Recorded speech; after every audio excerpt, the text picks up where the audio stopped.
The wind howled outside the towering glass hall as Elliot Carter stepped onto the stage, the applause echoing through the vast space like distant thunder, his presence commanding as always, his suit sharp, his posture straight. The kind of man who never had to raise his voice because power did all the speaking for him. At 38, Elliot had redefined aviation, built Carter Aerotech into a multi-billion-dollar empire, and turned the open skies of Montana into his private sanctuary, a realm where he ruled without question, without doubt, until that night. Midway through his keynote, something shifted, his steps slowed, his voice, usually measured and precise, wavered ever so slightly, just enough for the front row to notice. He gripped the podium with his right hand, the left reaching instinctively toward his temple as a flicker of confusion crossed his face, foreign and terrifying. Then, without warning, his legs gave out.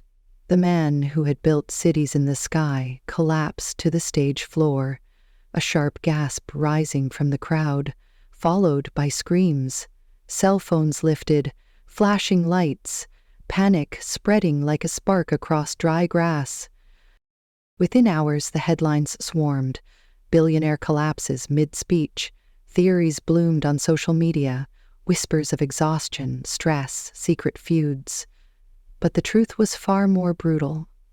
3 days later, in the quiet of a private hospital room, Elliot lay awake, unmoving, the rhythmic beep of machines marking time he no longer owned. Doctors stood in a tight circle at the end of the bed, their voices low, their faces careful. One stepped forward with a clipboard in hand and delivered the words like a sentence. Stage 4 glioblastoma, aggressive, inoperable, terminal. No cure, 3 months at best. Elliot said nothing. He looked past them toward the window where snow had begun to fall over the Montana hills, his jaw clenched, his face unreadable. When the room emptied, he picked up the glass of water from his tray and threw it at the wall, the shatter loud and brief, and then everything was still again. He had no wife, no children, no friends he trusted, no family who spoke his name. For all the brilliance of his business, for all the accolades and net worth headlines, Elliot Carter was profoundly, painfully alone. And now, the future he had once dominated was shrinking by the second. The world believed he had flown to Switzerland for experimental treatment, but in truth, he returned to the vast estate he had built in the Montana wilderness, dismissed nearly all staff, and sat alone each night in front of a dead fireplace. Then one night, without warning, he made a request. He called his estate manager and said he wanted someone there.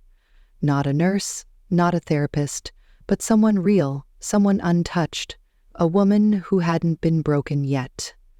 The manager hesitated, confused, but Elliot repeated it, cold and calm. Find her. The next morning she arrived.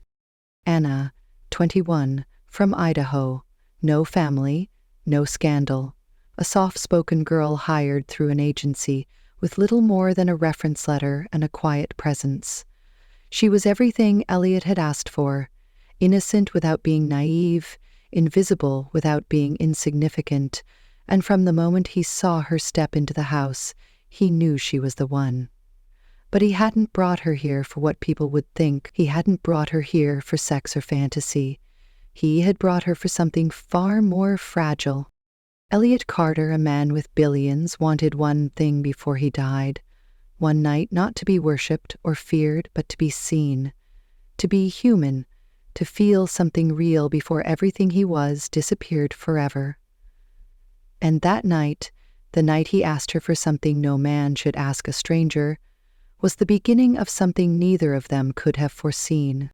The estate stretched across hundreds of acres in the Montana highlands, nestled between pine-covered ridges and open sky, a place where silence pressed against the walls like an old memory, heavy and constant.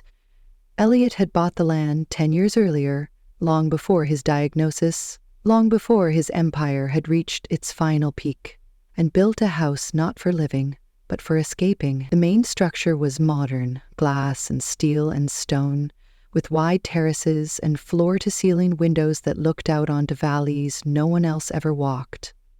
From the outside, it looked like the home of a man who had everything, but inside it was museum-like, curated, cold, echoing with the footsteps of a life that had never allowed itself to feel at home. Anna arrived just after sunrise, her suitcase small, her shoulders tense under a pale green coat that looked like it had seen too many winters. She was quiet, as the agency had promised, and polite without being fearful, though something about the vastness of the house seemed to unsettle her. She had never worked in a place like this before. Until now, her jobs had been in small townhouses and diners, nursing homes and offices, nothing close to this scale, but the money was better, and when the agent had called her about a private household position with limited tasks, no family, no children, she had accepted without asking too many questions. They hadn't told her about Elliot Carter, only that her employer was a man who valued privacy above all else. She was shown to a small bedroom on the second floor, tucked away in the corner wing, where the staff used to stay, though now she was the only one left. From her window she could see the ridge beyond the trees, the way the light broke through the morning frost, how still the world could become when no one was watching. Her first task was simple: maintain the library, dust the lower halls, refresh the linens. No one asked her to cook. Meals were delivered twice a week by a local chef and left in the foyer. No one asked her to speak. Days passed in near silence, and she rarely saw the man she worked for. But Elliot saw her. At first it was only in passing, a shadow in the hallway, a soft knock on the door. Before noon, a flash of her reflection in the mirror as she carried fresh towels down the corridor.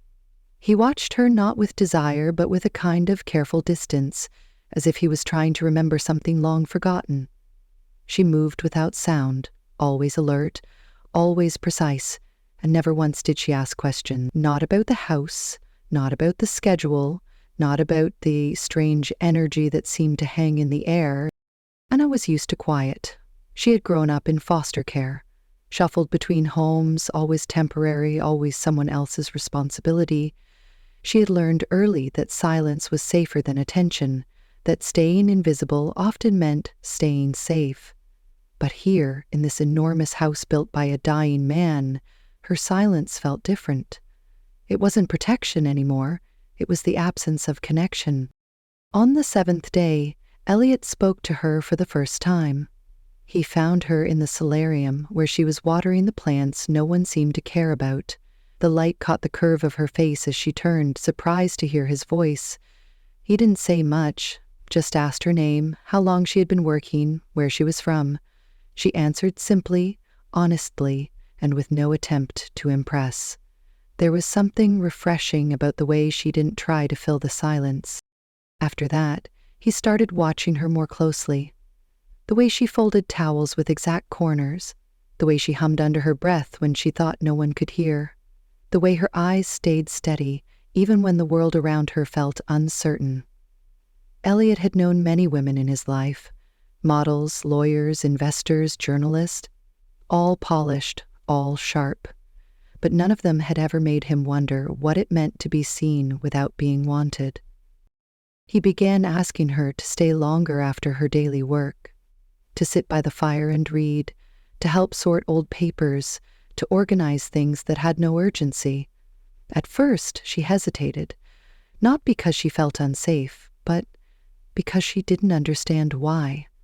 Why a man like him, so powerful, so distant, would want her there. But slowly, the rhythm changed, not fast, not obvious, just enough that one night, when he asked her to sit across from him and share a cup of tea, she didn't look for an excuse to leave. And that was when something began to shift, not between them, but within each of them, as if the stillness of the house had made space for something neither of them expected, something neither of them had ever really known. It started with the tea, plain black in a ceramic mug without sugar or milk, nothing elegant or ceremonial, just two mismatched cups on a table that had seen too many quiet nights.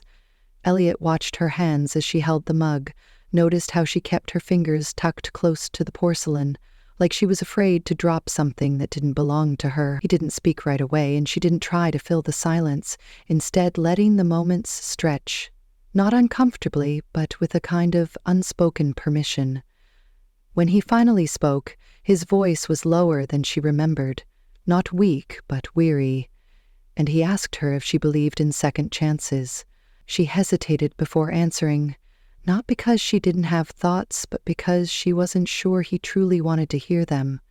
Then she said yes, but only if someone wanted it enough to change, and Elliot nodded as if that answer wasn't new to him, but still unexpected coming from someone like her. That night passed without drama, no confessions, no offers, no lines crossed, just the sound of wood crackling in the fireplace and two people learning how to sit in each other's presence without needing to explain why.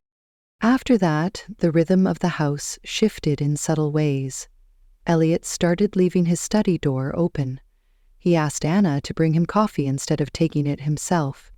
He listened more than he spoke. Once he invited her to walk with him outside when the snow had just begun to fall, a short path from the back door to the edge of the frozen garden. She accepted without hesitation, and they walked in silence, their steps crunching on the frosted ground, their breath visible in the air. And though they didn't say anything meaningful, something about that walk lingered between them long after they returned inside. One afternoon, Elliot asked her to sit with him in the music room, a space filled with instruments no one had touched in years. He admitted he didn't know how to play anything, but liked the way the piano sounded when the light hit it a certain way. Anna, surprising even herself, asked if she could try. Her fingers were unsure, rusty from lessons long forgotten, but the sound was soft, delicate, enough to make Elliot close his eyes and lean back in the chair, as if remembering something he hadn't let himself think about in years. He told her his mother used to play when he was a child, and that was the only time the house had ever felt like a home. It was the first time he said anything personal, and though his voice didn't break, his eyes lingered on the keys long after the music stopped. They began to talk more. Anna told him about the foster homes, about how she used to steal books because reading made her feel less invisible, about the time she tried to run away at 16 but only got as far as the train station before fear made her turn back. Elliot told her about business trips that blurred together, about the first time he flew a plane and felt like nothing could touch him, about the deal he signed on the same day his dog died, and how he had barely noticed. The more they shared, the more the house seemed to soften, as if the walls were tired of being cold. But it wasn't all warmth. Some nights Elliot disappeared for hours, locked in his study or outside alone, staring at the sky like he was looking for something he had lost long ago. On one of those nights, Anna found him in the garden, barefoot in the snow, hands trembling at his sides. She walked toward him slowly, placed a blanket around his shoulders, and asked no questions. He looked at her then, really looked, and said that he was terrified not of dying, but of being remembered for nothing. He didn't want statues or company buildings or memorial funds. He wanted to leave behind something that could breathe. She understood what he meant even before he said the words. He asked her if she had ever considered becoming a mother. Her breath caught, not because the question was crude, but because it came with a kind of reverence she hadn't expected. She told him she had always imagined it would happen one day, but never with anyone she didn't love. He nodded, accepting that answer, and said he didn't expect love, but he needed trust, and that she was the only person who had ever made him feel like he wasn't a monster. He didn't beg, he didn't pressure. He just looked at her and waited, not for an answer, but for understanding. Anna didn't sleep that night. She sat on her bed, knees pulled to her chest, staring at the ceiling while her mind spun in circles. She wasn't naive. She knew what people would say, that she was being used, manipulated, dragged into something bigger than herself. But that wasn't what this felt like. It wasn't about money. He hadn't offered any. It wasn't about ownership. He hadn't touched her. It was about a man who had everything and still felt like nothing. asking for a piece of hope before time ran out. The next morning, she walked into his study, stood in front of him while he sat in the old leather chair, and told him she didn't know what the right answer was. She didn't know if she was ready, if she could carry that kind of responsibility, but she knew he wasn't asking lightly. Elliot looked up, eyes steady, and said he had prepared a letter, something to leave behind, whether or not she chose to carry part of him forward. He handed it to her without pressure, just a folded page with his name written on it. She didn't open it, just held it to her chest and said she needed time. Days passed, and neither of them brought it up again. Instead, they returned to the rhythm they had built: tea in the evening, walks in the garden, stories told by firelight. And yet, everything had shifted. The way he looked at her was different now, not with need, not with desperation, but with quiet awe, like he couldn't believe she was real. She found herself watching him too, noticing how his hand shook when he poured his coffee, how he winced when he stood too fast, how he smiled less but with more sincerity. She didn't say it out loud, but the truth had already begun to root itself inside her. She cared for him. Not as a patient, not as a project, but as a man who had shown her the kind of vulnerability no one else had ever trusted her with. One night, the snow fell heavier than usual. Power flickered once, then steadied. Elliot stood by the window, watching the white blur of the landscape beyond, and when Anna entered the room, he turned to her slowly. He didn't ask. She didn't offer. They just stood there, and then she reached for his hand. She told him she had read the letter. She told him she wasn't sure how this would end, but she was here, and she wasn't leaving. Elliot didn't speak when she said those words. He simply nodded, a small gesture, but in his silence there was a shift, something heavy being lifted, not completely, but just enough to let air in. That night, they didn't speak of the future, didn't define what they were or what would come next. Instead, they sat by the fireplace, close but not touching, and watched the flames move like time itself, relentless and silent. Days passed, and though nothing was declared, everything between them became different. Anna noticed how Elliot began to sleep more during the day, his steps slower, his appetite thinner, but his eyes softer each time they landed on her. He no longer barked orders or kept distance. He asked how she slept, what she dreamed about, what she missed most from childhood. And in return, she asked about his regrets, not the kind people confess for show, but the ones that haunt them alone in the dark. He told her about his father, a man obsessed with legacy and dominance, who never once asked Elliot what made him happy. He told her about the girl he had once loved, years ago, before the empire, before the plains. Someone simple, warm, who made him laugh. She died in a crash. Not just any crash, but one of his company's prototypes. A flight he had authorized too early, trusting data more than instinct. No one knew she had been on board, not the press, not the investors, not even his closest staff. She had used a fake name to surprise him, to be there when the test plane landed. It never did. Elliot found out through a voicemail she had left just before boarding. He had never listened to it. He still carried the phone it was sent to, powered off, in a drawer, too afraid of the voice he'd hear if he ever pressed play. Anna didn't interrupt. She listened.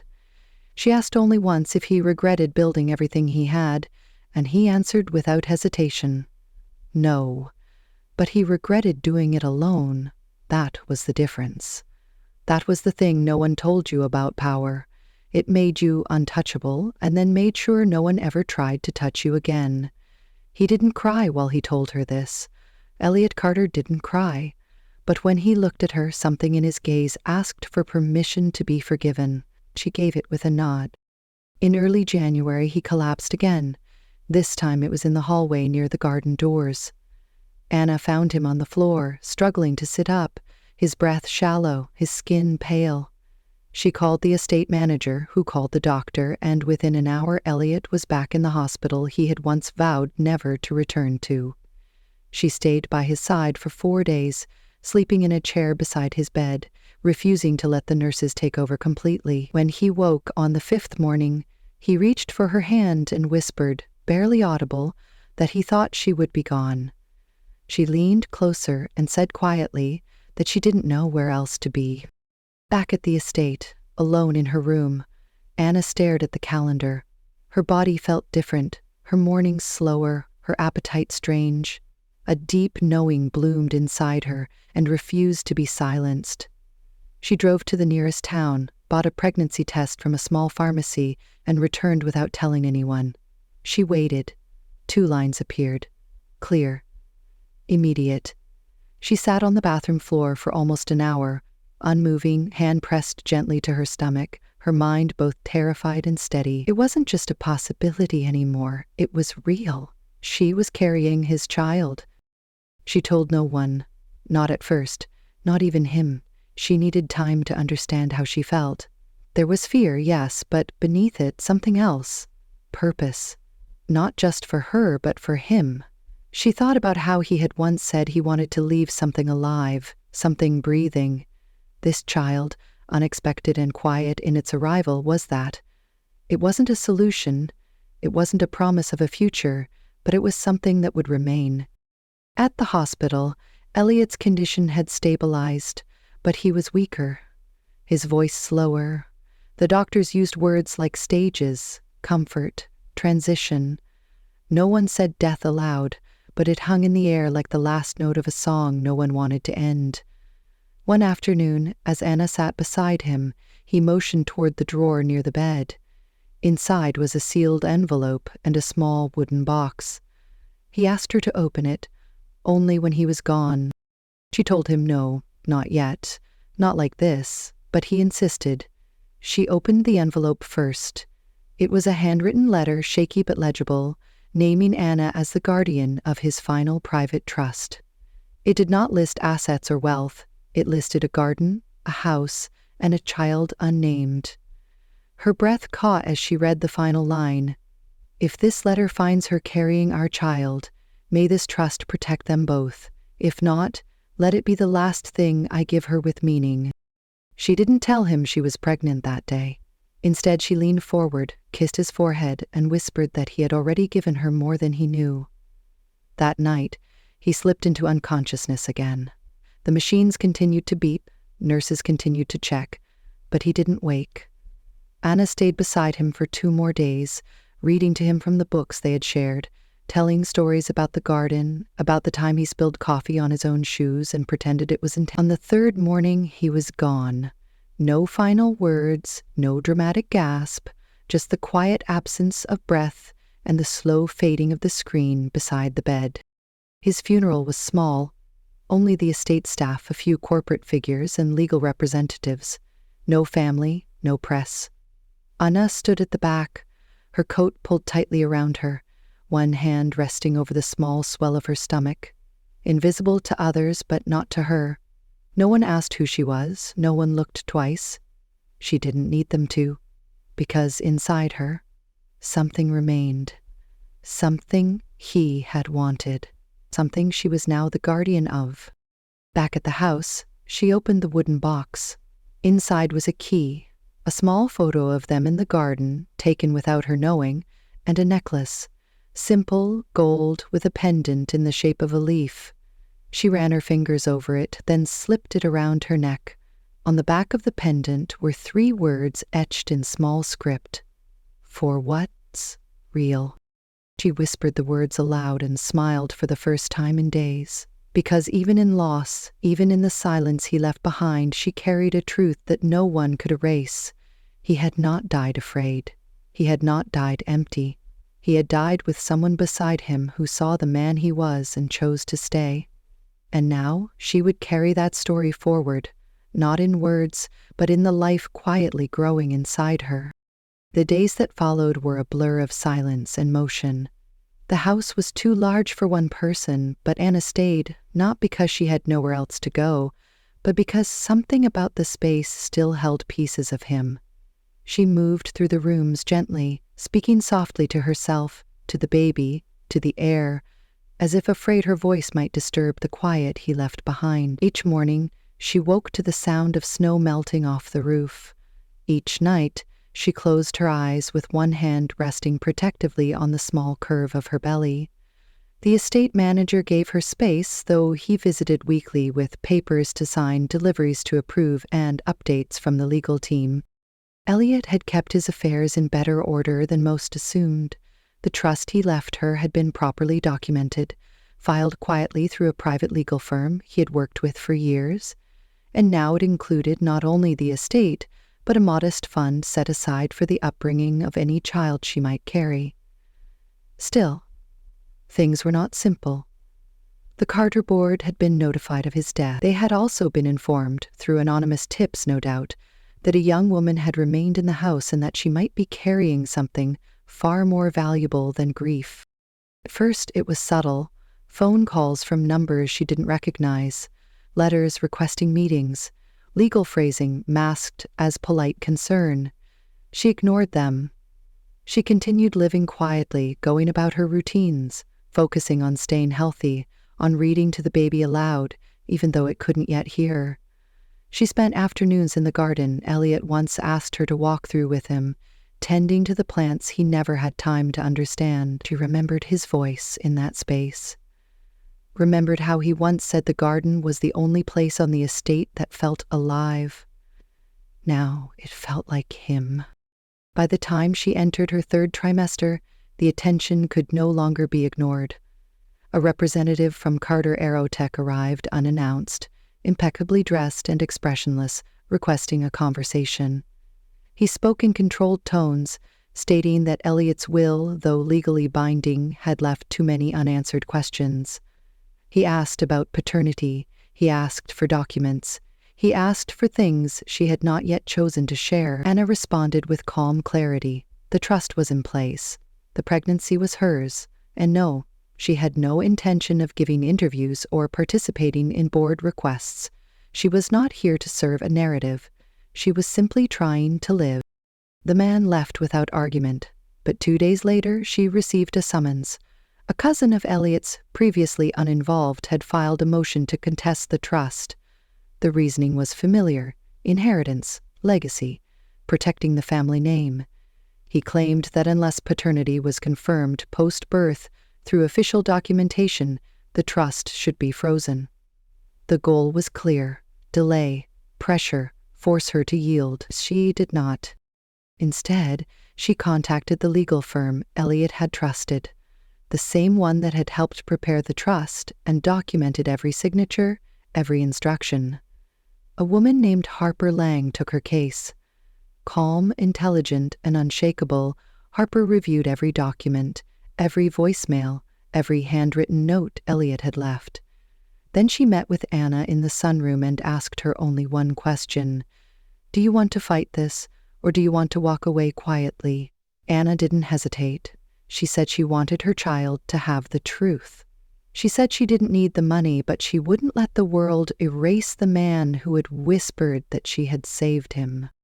The court date was set. Media caught wind of it. Rumors swirled. The headlines were sharp, shallow, and inaccurate. The billionaire and the maid, the inheritance baby, the untold affair. Anna stayed home, avoiding it all, trusting Harper to shield her from the noise. What mattered was the child, and what that child would grow to know. When the time came, Harper walked into the courtroom with a file an inch thick, filled with Elliot's notes, signatures, and a sealed letter he had prepared with instructions to be opened in court only if Anna's credibility was questioned. The letter was read aloud by the judge. In it, Elliot wrote, "If anyone doubts that this child is mine, let them know I doubted everything in life except her. She never asked for anything. She stayed when I gave her nothing. And if the world cannot recognize the truth of that, then I leave my legacy to the only soul who didn't demand it." The room fell silent. The cousin's legal team had no counter. The judge ruled the trust valid, the guardianship intact, and the estate fully transferred as intended. Anna didn't cry in the courtroom. She simply exhaled, for the first time in weeks. Back at home, she walked through the hallway Elliot used to pace when he couldn't sleep. She stopped by the door to his study, opened it slowly, and stepped inside. The air still smelled faintly of cedar and paper. On his desk were books he never finished, one still marked with a folded corner. She picked it up, sat in his chair, and began reading where he left off. Not to mourn him, but to carry him forward. That evening, as dusk settled across the Montana sky, she sat outside on the stone bench beside the garden with a blanket wrapped around her shoulders and her hand resting over her belly. She whispered to the baby, telling it about the man who built everything but didn't understand its worth until he was dying. She told the baby that he once asked for one night of meaning, and that night gave them both something neither had expected. She told the baby that love didn't always look the way the world said it should, but sometimes it found its shape in small things, like quiet tea, winter walks, and hands held in silence. She fell asleep beneath the stars that night, not because she was exhausted, but because she felt at peace. And for the first time since he died, she dreamed not of what was lost, but of what was possible. She dreamed of a boy with his eyes and her quiet strength, walking beside her through that same garden, asking questions about a father he never met, but who left behind enough love to answer them all. Spring came slowly to Montana, the snow receding in quiet layers, revealing earth that had long been hidden, like memory unburying itself without force. Anna stayed in the house Elliot left her, not because of the title or the trust, but because it felt more like him than any place she had known.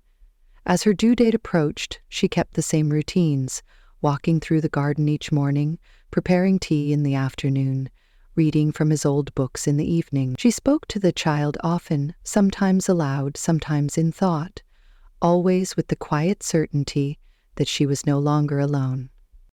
When labor came, it arrived without warning but with clarity, the kind that swept through her body like a wave returning to shore. The doctor, a woman who had visited monthly from the nearby town, arrived at the estate just after dawn. The birth was long, exhausting, and filled with moments Anna would not remember clearly, but when it ended, there was silence, followed by a single cry that pierced the stillness like light through a closed door. The baby was a boy, small but strong, with dark hair and a scowl that reminded her immediately of Elliot. She held him to her chest, whispered his name, and felt something anchor inside her that would never loosen again. She named him Carter, not out of obligation, but out of truth. He was his father's son, even if he would never meet him. For weeks, the world outside did not matter. She existed in a rhythm of feedings and naps, soft lullabies and whispered memories. She showed him the garden. She read him the letters Elliot left. She kept the house filled with quiet music and the scent of clean linen and blooming herbs. And in those days something strange happened. Grief, which had once clung to every surface of the house, began to dissolve, not disappear, but shift. It became part of the rhythm, something she carried but no longer feared. Then one morning, just as she was rocking Carter near the solarium, a knock sounded at the front door. It was unexpected. The estate rarely received visitors now. She stood carefully, the baby resting against her shoulder, and answered it. A woman stood there, dressed in a dark gray suit, hair neatly pinned, eyes sharp and unfamiliar. She introduced herself as a representative from the Carter Foundation's legal archive. She said that a document had surfaced from a separate vault, one not processed during the initial reading of Elliot's estate. It was not financial, she clarified, but personal. Anna invited her in, offered no tea, and listened. The woman handed her a small envelope, sealed with Elliot's initials. Inside was a letter dated nearly 2 months before his death. It was handwritten, addressed to Anna, and marked private. She opened it slowly, unsure of what she would find, but as her eyes moved across the page, her breath caught. It was not just a letter of affection or farewell. It was a confession. He had written about a child from long ago, one he never held. Years before he met Anna, In the earliest years of his empire, he had been engaged to a woman who miscarried their child during a turbulent period in his business. She left him afterward, blaming him for choosing work over her, for pushing too high, flying too high. He never spoke of it again, not to friends, not to partners, not to anyone. But it haunted him, shaping the way he avoided intimacy, avoided connection, avoided any hope that love could return. The letter said he chose Anna not because she was untouched by the world, but because she reminded him of what he had once lost. A quiet strength, a tenderness that did not demand to be seen, a presence that offered peace without asking for more than truth. He wrote that he had never told her everything because he was afraid, not of her judgment, but of her leaving. She had become the last place he felt safe, and he couldn't bear to lose that, even to honesty. He ended the letter with a single sentence that made her hand tremble as she read it again and again. If you're reading this, I hope you know now. It was never about legacy.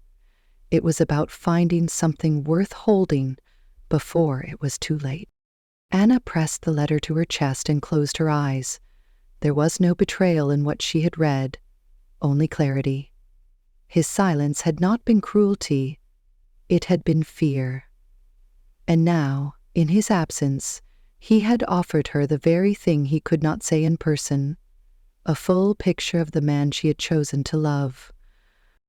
The weeks after that brought more change. She began writing down her memories, short pages each day, not for publication, but for Carter, so that one day he could know not just who his father was, but who he became. In those quiet moments, she realized she had stopped surviving and started living again.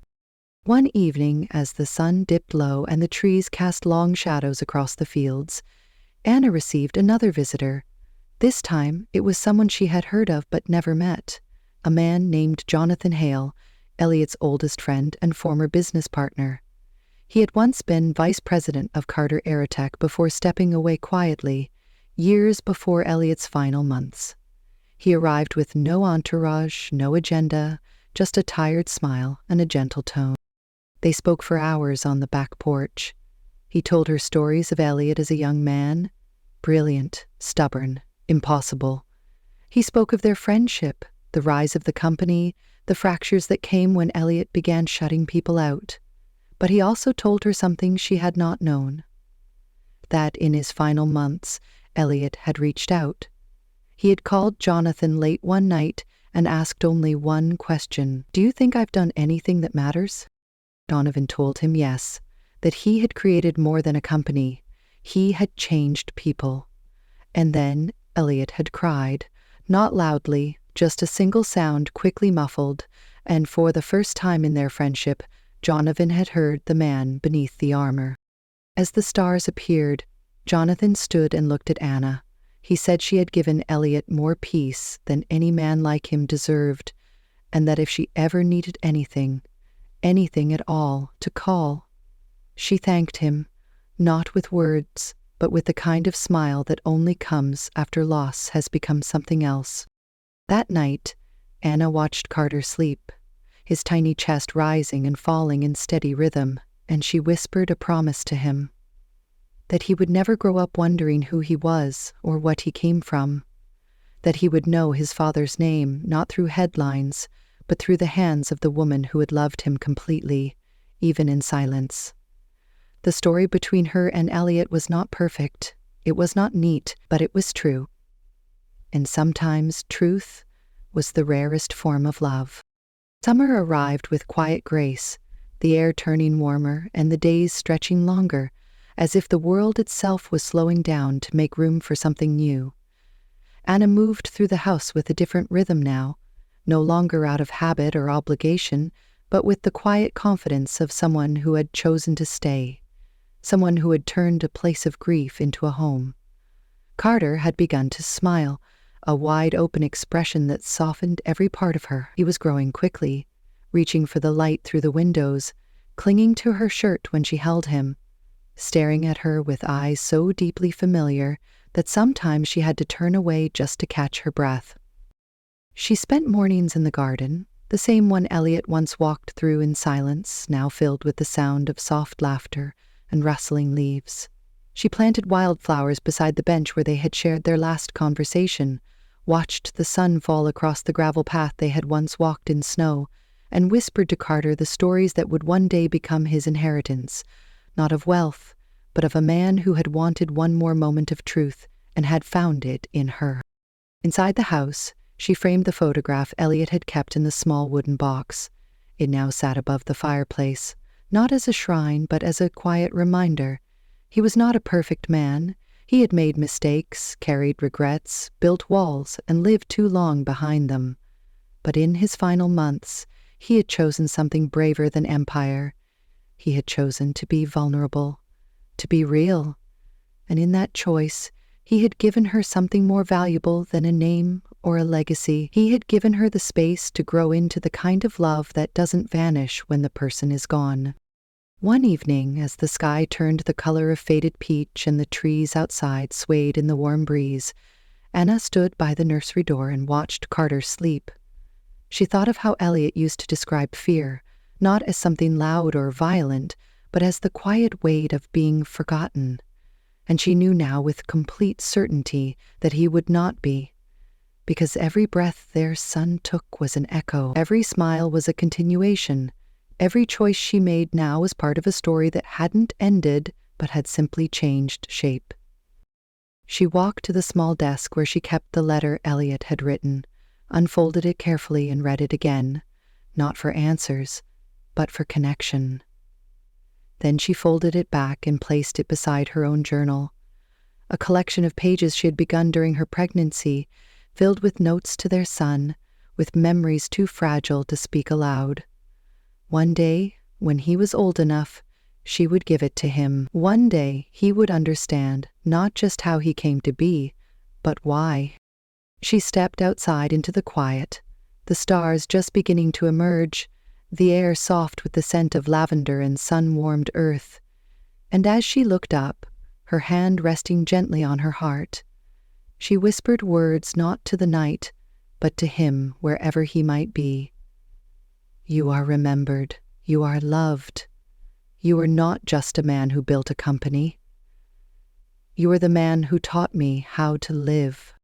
Because love, when it is real, does not need witnesses or applause.